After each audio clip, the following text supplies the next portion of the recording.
Welcome to the first Soulifit episode number 1 with my boy Ray. This is Lance. Basically, I brought Ray on because he is in grad school right now, doing a lot with microbiology. He's also a very fit individual, calisthenic-wise, one of the most talented, I guess you can say, calisthenic-wise. In other areas too, but basically, Ray's been my best friend for, I guess, about 18 years now. We're both 55. Yeah. It's just we'll get into that later why we look like this still. But anyways, Raymond, you want to kind of just tell people what brought you from California to where we are right now, and where are we right now? Right now we're in Fort Collins, Colorado. Probably one of the best places to live. I'm not gonna lie. What makes you say that? Real quick. The nature, the town itself is really awesome. Just to walk around and sightsee. The people here are awesome too. People are very nice, very friendly. The reason why I'm here is because I'm pursuing my master's in biotechnology. Applying what I learned in undergrad and going into the pharmaceutical industry with the knowledge I'm gaining from my master's. That's heavy. Nah, that's dope, man. Because you started at Stan State. No, you started at MJC. Let's take it to the roots. Started at preschool. No, with a hope and a dream. So, and, it's inspiring too because, not gonna lie, he's not starting college as a spring chicken right now. You know what I'm saying? Like, that's rude. I'm not trying to be rude, but he's my boy. I know he can take it. But like, just, like, you have a vision on something. You've been someone that I know has always been very driven to do what you can to make what you want to, one day manifest happen. So we'll dive into all the different things that Raymond's involved in currently, but basically, Raymond, right now, what are you studying right now? You want to tell everybody? Right now I'm studying, my program is mainly in biotechnology, biomanufacturing. So basically the end goal is to go into the pharmaceutical industry to make, whether it be immunotherapies or some kind of biologic medicine for the masses. Nice. So how would that help people? Like, where are you hoping to help people within that? I'm hoping to go into immunotherapy.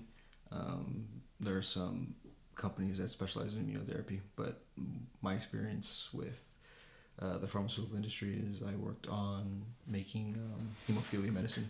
So basically we make what is that? People who have hemophilia who their blood can't clot properly when they get a wound, so they can bleed out on the little things, like a little cuts stuff. So to avoid that, they have to take what we make, or not only what we make, but one of the things they can do is they can take what we made when I was working for a pharmaceutical industry.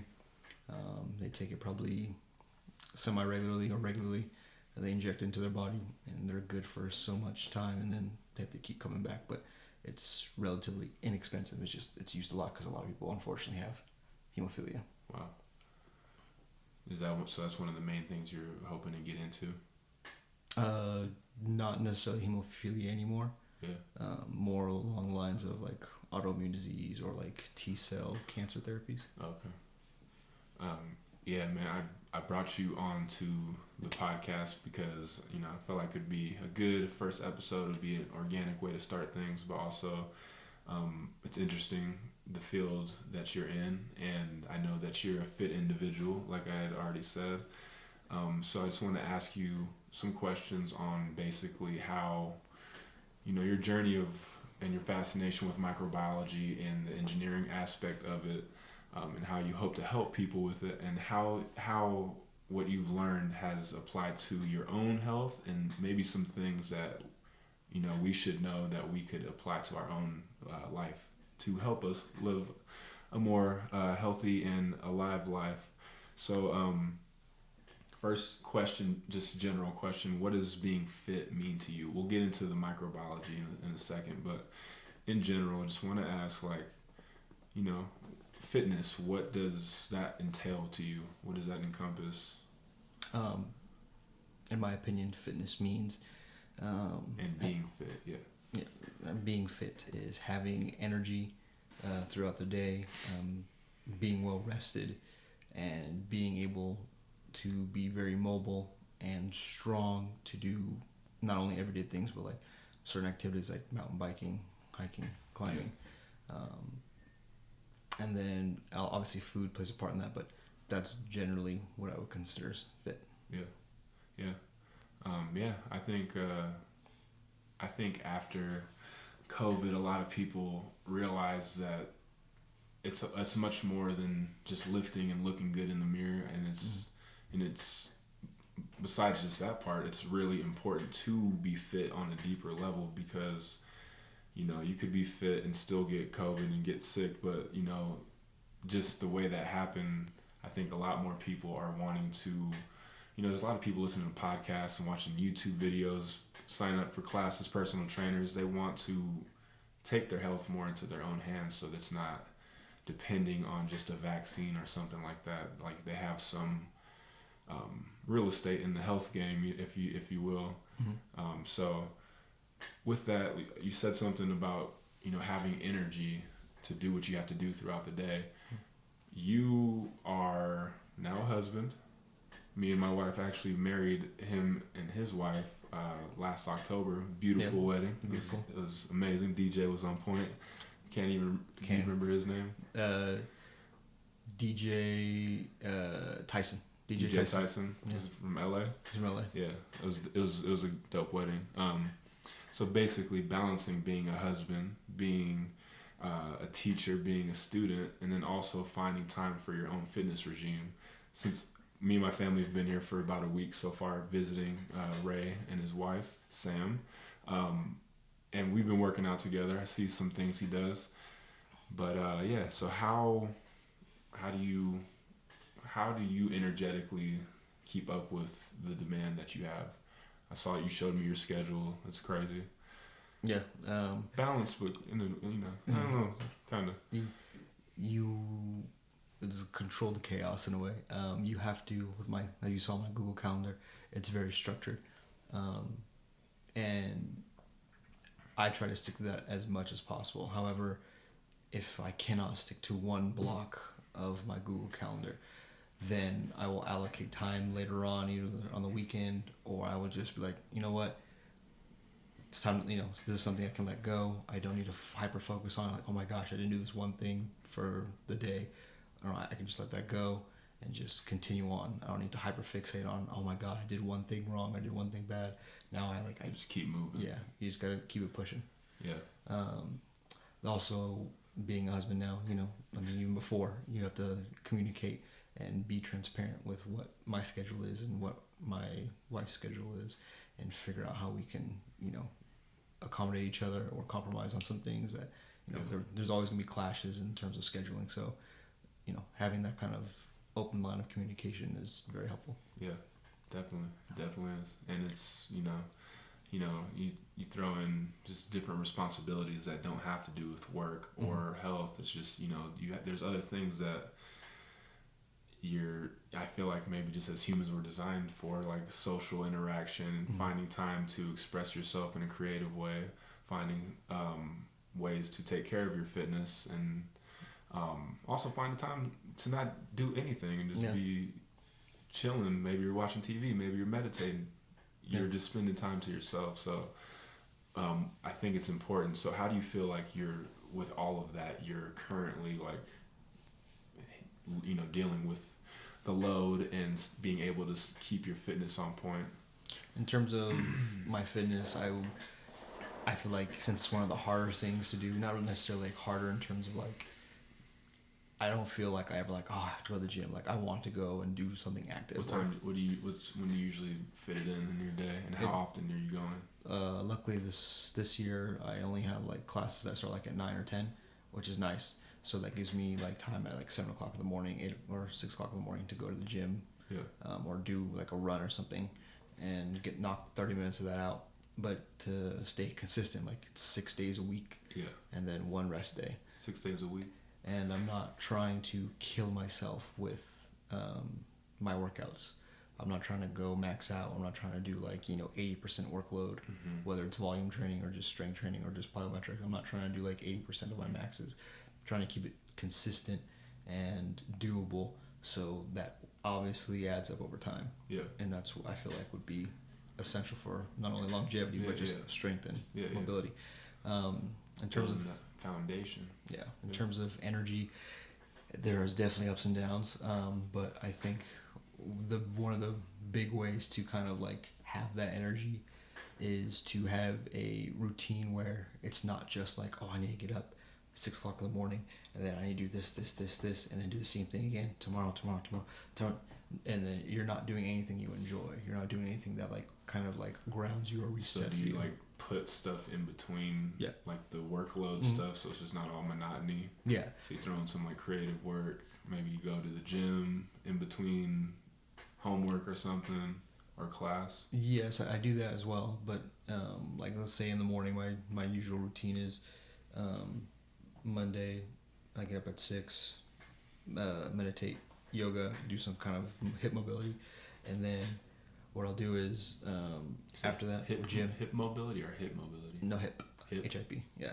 And then after that, I'll go work out, and then before I start my day, to do all the monotonous things or the things that can be monotonous, I will just hang out with either my wife, or I'll just have like a cup of coffee or a cup of tea by myself for like 30 minutes and just do nothing. Just drink coffee. And then don't have my phone around me, just like, relax and just think about what I'm about to do for the day. And that definitely takes out the monotony and adds some, I wouldn't say perspective, but definitely adds some enjoyment in the beginning. And I'll actually feel more energized after my workout. So okay, and we're in maybe the next question. We'll get into how microbiology is fitting into this with your life and how maybe you think it could fit into ours. But basically, we're talking about what you're doing, but why are you doing it? You talked about it being enjoyable, but do you have any immediate goals? Do you have any acute goals? Do you have any time frames? And if you do, what is it? If not, what's the mindset? What's the vision? My immediate goals in terms of fitness are essentially being able to go back to running a half marathon or a full marathon by the summer. I've been kind of training for that, doing more HIIT training, doing some short runs like every day just to kind of build up endurance. Getting your Peloton. Yeah, getting the Peloton. Maybe invest in some Peloton gear. Who knows? The long-term goal would be there's a thing called, it's a run. I forget. It's not the Moab. It's something like the Moab though, where basically you run for so long over like 5-6 days, and then obviously there are breaks in between. But to do that with a team or by myself, that's like a long-term goal I would like to do. Nice. Then I would even say like mental health goals, just not being so anxious, because again with I'm sure not just with my routine, but with like my work schedule and stuff, anxiety definitely just seeps in. And so basically by the end of the year, I would hope to be less anxious by practicing meditation, by practicing deep breathing exercises, focus gazing, stuff like that. I'm hoping to release that a little bit, because I know I can keep that in a lot more than I would like to let on or like to believe. So that'll be one thing as well. So not really. So they're more. Yeah. I think how you kind of stated your goals. It's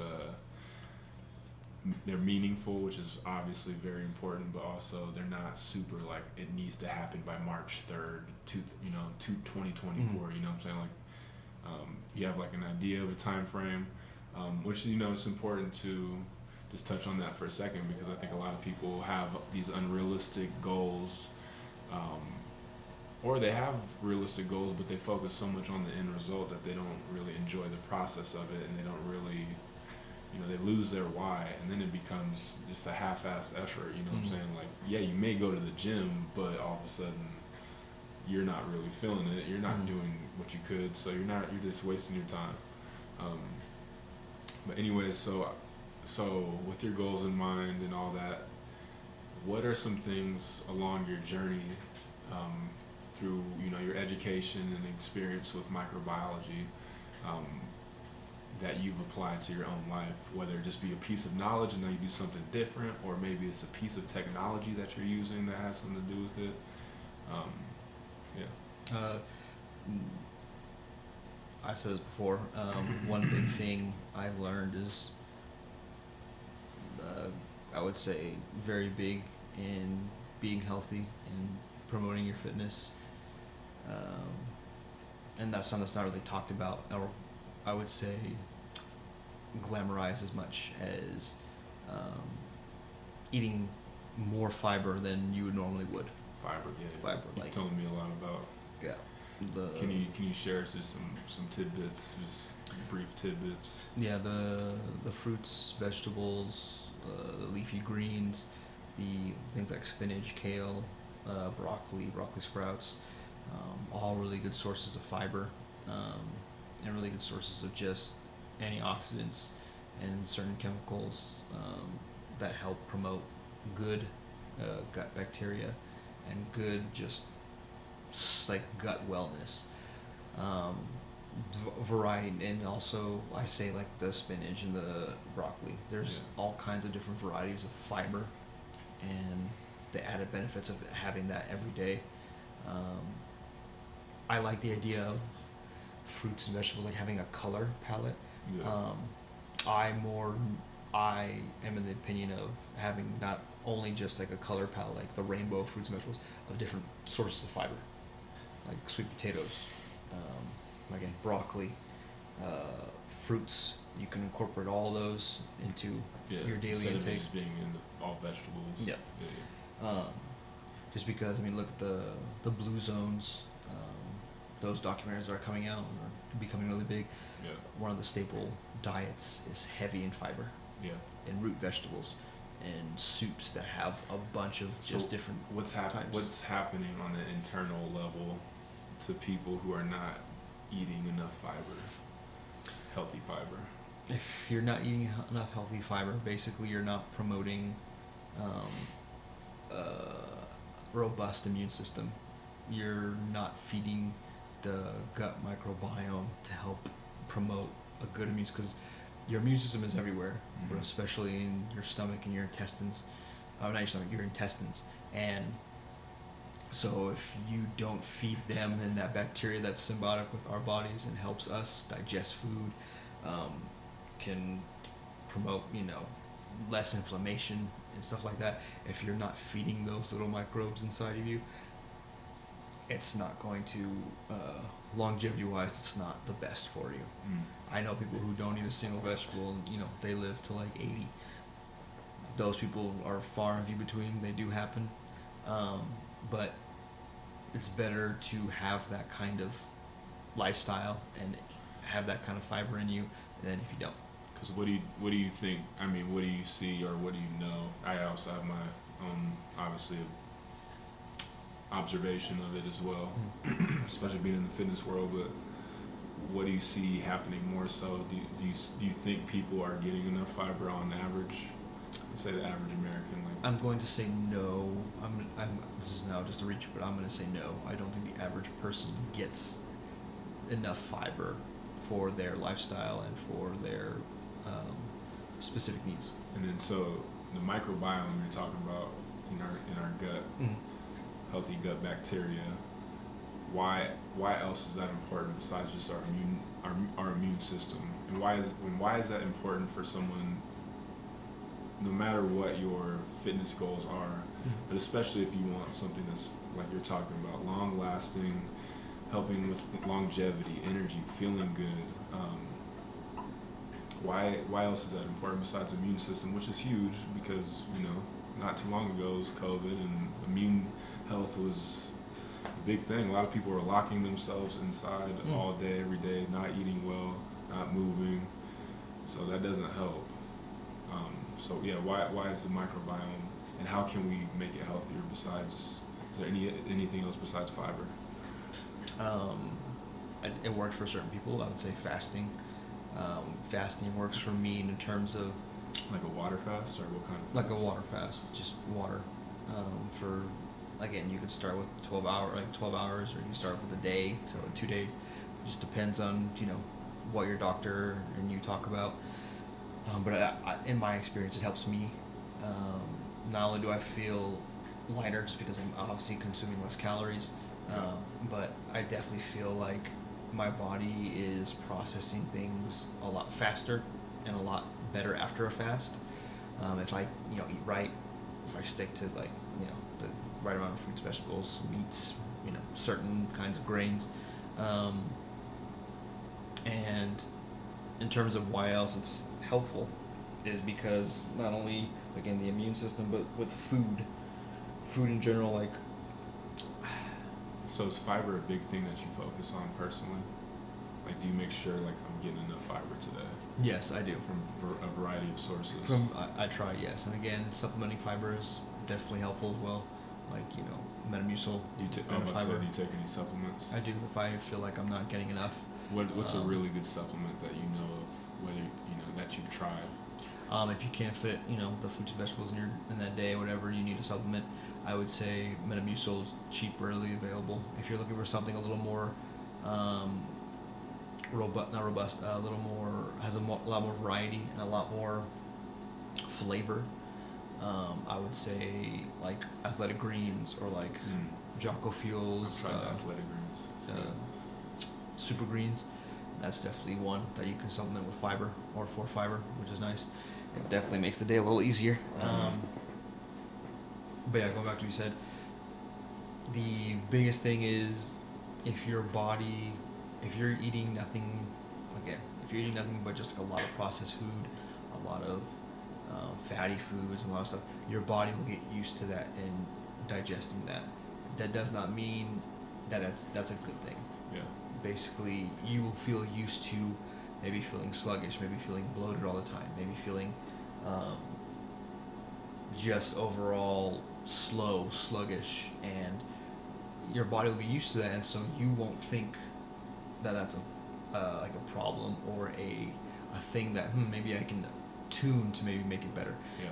Because I know a lot of people who eat for pleasure, and again, you're supposed to eat for pleasure, but they eat solely for pleasure, not because they want to try something else that can maybe be healthy to them and help them out with their healthy lifestyle. Right. And not being able to be adaptive to both, like, I need to have a cheeseburger. That's fine. Have a cheeseburger. Right. You should have a cheeseburger 5 days out of the week. Right. Unless like you're super strict in counting calories, making sure that you get enough fiber, making sure that you get enough water, making sure that you're working out. Again, unless you're like a movie star, an Olympic athlete that just needs to consume things, you don't really need to do that, and it's just not healthy overall. And I think if when I work with clients, personal training clients, and we dive into, not everyone wants to dive into nutrition, but the ones that do, we start where we have to start. I'm not really focused on you have to have this many macros, like, not because that's not really going to change the behaviors. There's, what I'm saying? Like, I'll give you all the information, but if you're still stuck on, that late night cookie fix, you know what I'm saying, and you're trying to lose weight, or you're drinking alcohol and you're not getting enough sleep, or it could be there's so many other things that, okay, you could have all these stressful factors still happening, going on in your body and mind, but I'm giving you something, you do it, but how long is that going to last? You know what I'm saying? Like, and you have to make the changes, and just working towards being more intuitive. Like you said, you're not going to, like, if you're not eating burgers every single day and you want to go to In-N-Out, like, you go once, in a while, it's not a big deal, but you have to just be able to, at some point, tell, like, okay, my body, I need to eat some, like, real food. Like, I need some vegetables. I need this. I need that. Different things, like looking at your stool and being able to tell what, damn, that's too much fat. Like, when they're just floating up at the top, those floaters, those young floaters, those young floaters, no bueno. If it's hurting, like, this is funny, but it's real shit.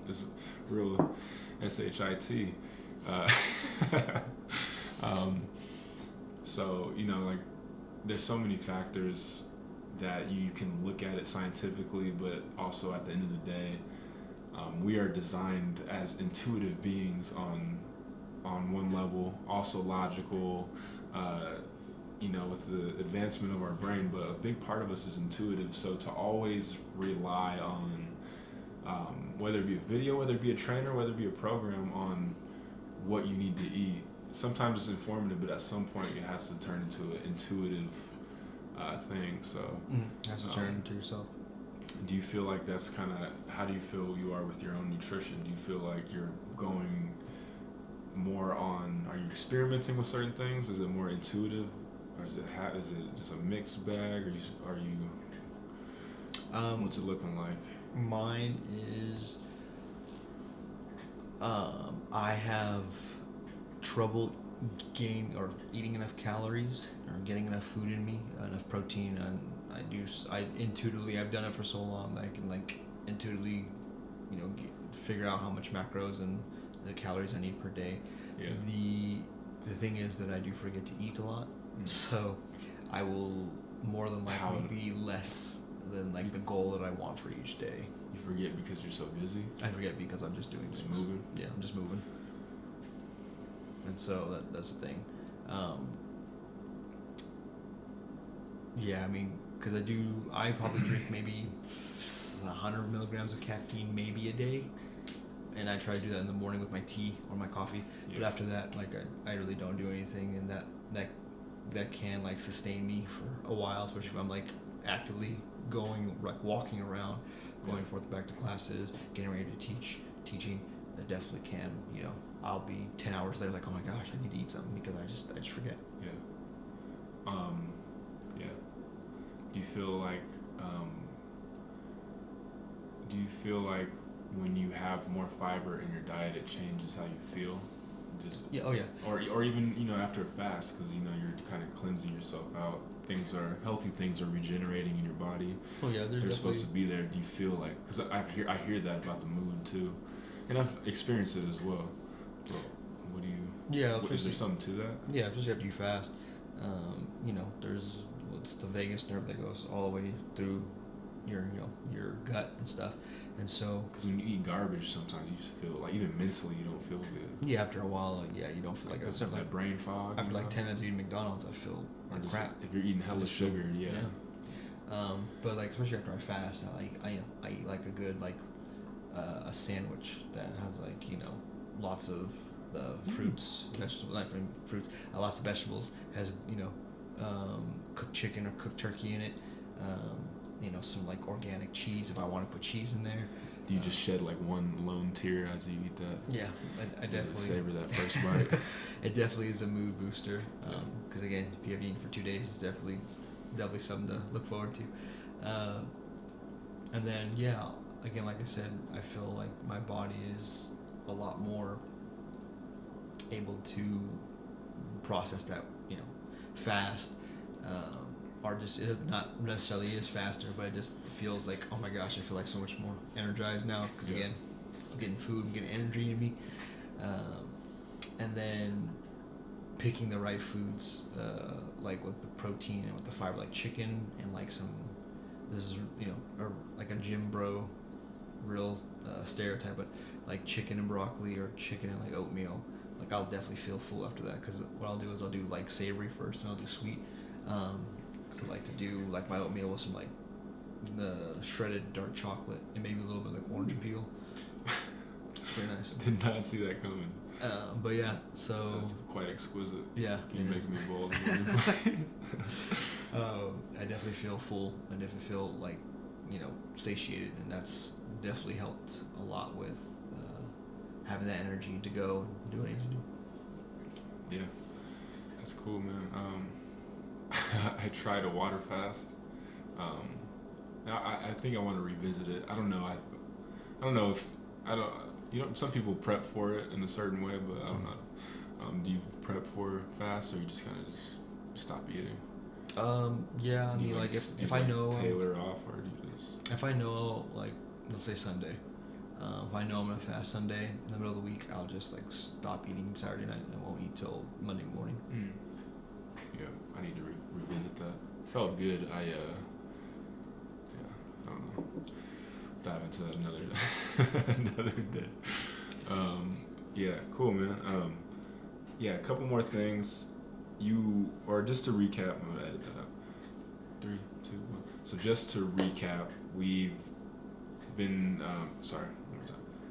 So just to recap, you've given us 2 things so far: fiber, the importance of fiber on our microbiome in our gut, why that's so important. The different palate, and also you gave us fasting, which is a similar thing with the microbiome, but just 2 different things. Within microbiology, give us one more thing that we can apply to our lives that will help even your mind, body, help us on any level to be more healthy and fit. To be more healthy and fit, I'll give you like a niche one. Or just feel good, yeah. I'll give you a niche one. Flossing. Okay. Talk to me. And this your mouth is part of your microbiome. Your mouth is where everything comes in to your body. It's how you process food. It's how you being the digestion process. You chew it up, and then you swallow it. So definitely flossing is a big thing. I feel like that a lot of people don't do. It's easily overlooked. Like, I don't have time to floss, even though it takes a minute to do. Yeah. There's a lot of bacteria that live in your mouth. Everything that we need to begin. You got a lot of people clutching their jaws. Yeah. Right everything we need to start, the digestive process is in our mouths, and so being able to have that own little microbiome as diverse and as robust as possible is a good thing. This is a small thing. This probably accounts for 2% of what we should do. However, if you do this make this part of your lifestyle and do this for the rest of your life, I think it'll definitely help. There are studies that associate gingivitis and oral health to heart disease, to life mortality, to certain diseases in terms of I don't think it's diabetes, but something else. Yeah. But definitely making sure what I like to do is once in a while I'll use Listerine, but I won't use it every day. I feel like there's a thing called oil rinsing or pulling. Yeah, oil pulling that I do. I use castor oil, or I'll use coconut oil once in a while with some mint, some cinnamon. Never tried the castor. Yeah, the castor oil. You can there's products that you can get like Whole Foods, Walmart, Target, that you can get that, and I like those products a lot. I can't tell a difference in terms of how I feel, but definitely teeth sensitivity goes up and down. When I use Listerine a lot, I can definitely tell I feel like my teeth are a lot more sensitive to hot, cold, and how sometimes you just suck in air and breathe in, you feel like a ting or a tinge of pain. Yeah. Sometimes if I'm doing more of the oil pulling and the flossing with it, I can definitely tell there's not as much sensitivity. Yeah. So you told us about the importance of the microbiome in our gut. 3 things that we can do to do that. Give us one thing that's commonly done by us that is detrimental to the gut microbiome. What's the most dangerous thing, or just the most destructive thing? Besides, I know antibiotics can really do a number, but besides medicine, what's a common thing? I will give you 2 answers. Yes. Talk to me. The first one is it's a combination of not the lack of water, the lack of hydration. Not even hydration. It's more of I guess maybe 3 answers. Smoking is one of the most detrimental things you can do to your body. It affects your oral health, then it also affects your lungs, but it affects, once that oral health becomes messed up, that goes all the way through. Again, respiratory issues are obvious, but the way it just messes up your mouth and all that, and again, you're putting food in there, you're just killing and just destroying things like the bacteria, your teeth, your gums, the barriers that help you for like disease and stuff. You're just destroying it all. So smoking, I feel like, is a very, very big mistake and detriment to people's health. Soda is a lot less. I think I'm not equating soda to smoking, but definitely if you drink a lot of soda, you can just change that out with some liquid IV, just kind of transition more into water. If you do that, you'll feel so much better. Just the amount of sugar and the amount of like just chemicals they put into soda, the natural flavors, they don't have to disclose the natural flavors. Supposedly they still use in the Coca-Cola ingredient, they still use a form of cocaine, supposedly. That's what they say. So, but they don't. Who's they? Coca-Cola. Oh, Coca-Cola? Yeah, Coca-Cola. They say that they use... supposedly the original recipe, they use parts of the original recipe. And the natural flavors, they don't have to really disclose. They don't have to really tell us about it. They can, but they don't have to. Sugar's not enough. Just add some more. Yeah, they got some stuff. And so... One up on the comp. Yeah, and again, it's because of, you're drinking 2 sodas a day. That's a lot of calories. Even though it doesn't feel like a lot of calories, it's a lot of calories, and that adds to, feeling sluggish and just feeling gross if you just keep doing it. And then the third thing is lack of sleep. Lack of sleep. What does that do to the biome? Basically, if you're not sleeping right, in order to kind of get back on track, it's more of a not a lifestyle. It's more of a behavioral thing. If you're not getting enough sleep, then you feel like, oh man, I need to wake up. I need to feel energy. I need to do. So you'll go to that sugary drink, that energy drink. You'll go to that like espresso, the venti latte with pumps of caramel, stuff like that. You won't feel so the after effect of not having enough sleep. Yes, that'll definitely. You need to, oh my gosh, I need to be awake. I need to be alert. On top of your body already being more stressed. Yeah. Because of the cortisol, that's just. Yeah. And so, I think we had talked about this before. Just to give you an idea of how important sleep is, when they were doing resistance training for people, and looking at how stretching versus sleep, I believe, relates to injury during resistance training. Stretching had little significant effect on injury and resistance training. Diet kind of had a little bit of effect. Water, they were doing all kinds of things. Water, I don't think was part of it. I'm trying to think off the top of my head. The biggest factor was sleep. In terms of being injured? Being injured during resistance training.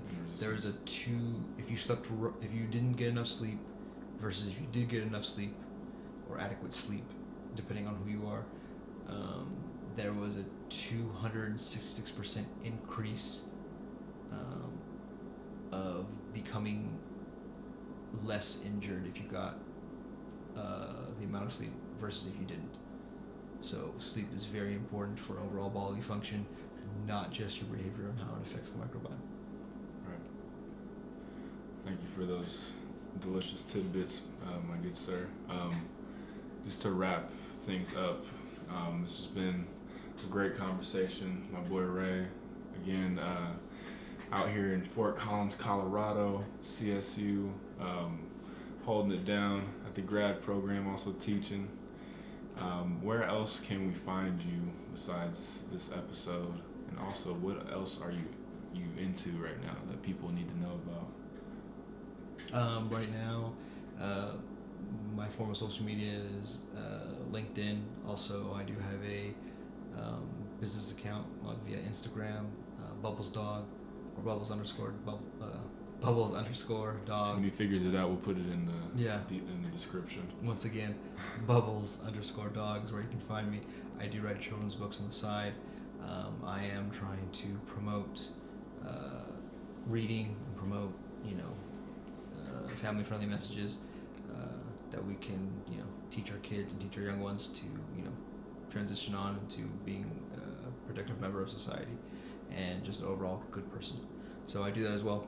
You can find me there, and those are the only things I have, man. All right, man. Well, appreciate you, brother. Yes, sir. Thank you guys for tuning in. This is the first episode of our Soulifit podcast.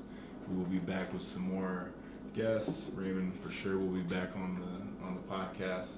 Until then, we'll see you guys next time.